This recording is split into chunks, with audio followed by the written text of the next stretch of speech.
இன்றைக்கி பிரேக்ஃபாஸ்ட்டுக்கு சப்பாத்தி தாங்க போட போகிறேன். ஆனால் சப்பாத்திக்கு தொட்டுக்கிறதுக்கு வீட்டில் வந்து சிக்கனோ மட்டனோன்னு சொல்லிட்டு ஏதாவது நான்வெஜ் தான் கேட்பாங்க. ஆனால் இனிமேல் வாங்கிட்டு வந்து க்ளீன் பண்ணி செய்கிறதுக்கு கண்டிப்பாக டைம் இல்லைங்க. காலையிலே என்னுடைய பையன் ஸ்கூலுக்கு கிளம்பிட்டாப்புல, எப்படியும் சாப்பிட்டுட்டு தான் கிளம்புவாப்புல. வீட்டில் முட்டை இருந்தது, சப்பாத்திக்கு தொட்டுக்கிட்டு சாப்பிட்ற மாதிரி நறுக்குன்னு ஒரு முட்டை கிரேவி எப்படி செய்கிறதுன்னு பார்க்கலாமா?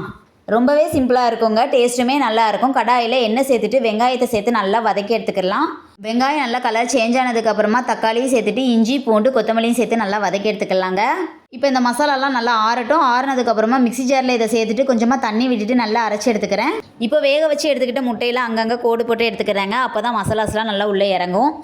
இப்போ ஒரு கடாயில் மல்லித்தூள், மிளகாத்தூள், ஜீரகத்தூள், மஞ்சள் தூள் சேர்த்துட்டு மசாலா கருகாத அளவுக்கு வதக்கி எடுக்கணுங்க. இப்போ முட்டையை சேர்த்து பெரட்டி விட்டுட்டு அரைச்சி எடுத்து வச்சுருந்தோம் இல்லையா, அந்த மசாலாவையும் சேர்த்து விட்டுடலாம். இப்போ கொஞ்சமாக தண்ணீர் சேர்த்துட்டு தேவையான அளவுக்கு உப்பு சேர்த்துட்டு தேங்காவை கொஞ்சமாக அரைச்சி சேர்த்துருக்கேன். ஒரு 10 நிமிஷத்துக்கு கொதிக்க வச்சு இறக்குனா முட்டை கிரேவி ரெடி ஆயிருங்க.